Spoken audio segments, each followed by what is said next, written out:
तो हेलो दोस्तों, मेरा नाम है विनायक और मेरी उम्र है 14 साल। आज मेरे पास एक बहुत ही इंटरेस्टिंग टॉपिक है जिसके बारे में बहुत ही कम लोग जानते हैं। क्या आप जानते हैं भगवान शिव और भगवान कृष्ण के बीच में एक युद्ध हुआ था जिसके अंदर भगवान शिव हारे भी थे और जीते भी थे। मैं क्या कहना चाहता हूँ, आप वीडियो को आखिर तक देखो और आप समझ जाओगे। तो हुआ ये था कि बाणासुर 10वां वंशज था प्रहलाद का और सबसे बड़ा था बाली के 100 बेटों में से।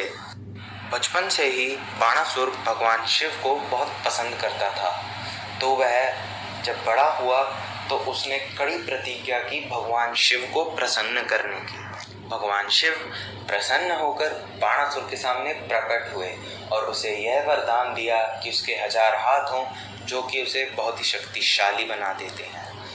बाणासुर ने भगवान शिव से एक और वरदान मांगा कि वह उसकी हमेशा रक्षा करेंगे जब भी वह संकट में हो, और भगवान शिव ने उसे यह भी दे दिया। भगवान शिव से वरदान मिलने के बाद बाणासुर बहुत ही अहंकारी हो गया। उसने भगवान शिव के घर यानी कैलाश पर्वत के ऊपर भी हमला कर दिया। यह देखते हुए भगवान शिव बहुत ही ज्यादा गुस्सा हो गए। भगवान शिव ने बाणासुर को यह याद दिलाया कि उसके अंत का कारण अब निकट आ चुका है। उसे यह भी याद दिलाया कि उसके अंत का कारण अब जन्म ले चुका है और वह ये तब नोटिस कर पाएगा जब उसके किंगडम के गेट के ऊपर लगा हुआ झंडा टूट जाएगा। बाणासुर की एक बेटी थी जिसका नाम था उषा। उसको एक रात एक बहुत ही सुंदर राजकुमार का सपना आया। उसने यह बात अपनी मेड यानी चित्रलेखा को बताई, जिसने अपने काले जादू यानी ब्लैक मैजिक की मदद से उस राजकुमार की पोर्ट्रेट यानी तस्वीर बनाकर दिखाई उषा को। उषा ने एक तस्वीर को देखते हुए कहा कि यह वही राजकुमार है जो मेरे सपने में आए थे। चित्रलेखा ने उसे बताया कि यह अनिरुद्ध है जो कि भगवान कृष्ण के पोते हैं। उषा ने चित्रलेखा से अनिरुद्ध को उनके पास लाने के लिए कहा। चित्रलेखा द्वारका पहुंची और वहां पे जब अनिरुद्ध नींद में थे तो उन्हें बेहोश किया और बाणासुर के पैलेस में ले आई। जब अनिरुद्ध उठा तो उसने अपने सामने उषा को खड़ा पाया।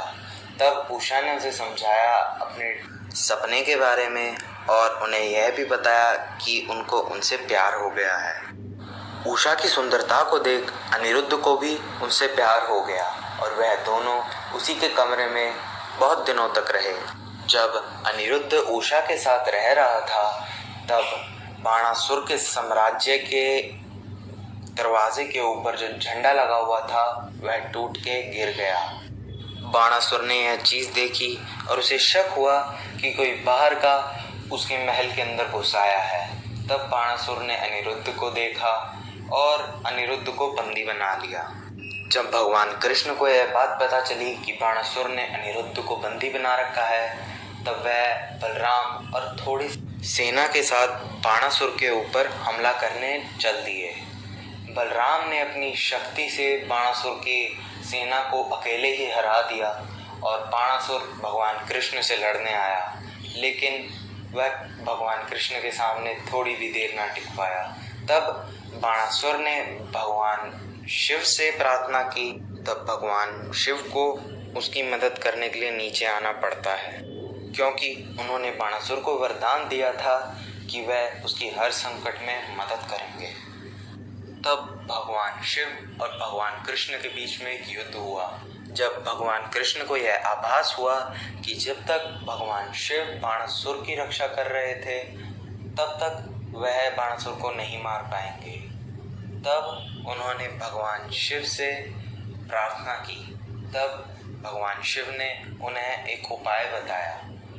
भगवान कृष्ण ने एक तीर उनकी तरफ मारा जिससे कि भगवान शिव को नींद आ गई। इसके बाद भगवान कृष्ण ने बाणासुर के सारे हाथ काट दिए।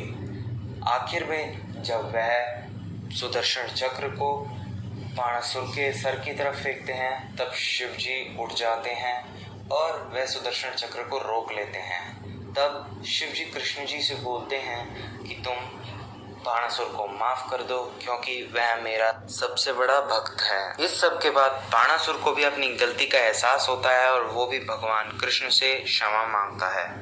भगवान कृष्ण उसे माफ कर देते हैं। इसके बाद बाणासुर अनिरुद्ध और उषा की शादी एक दूसरे से करवा देता है। तो दोस्तों आज के लिए इतना ही। वीडियो अच्छी लगी हो तो लाइक एंड सब्सक्राइब करना मत भूलना।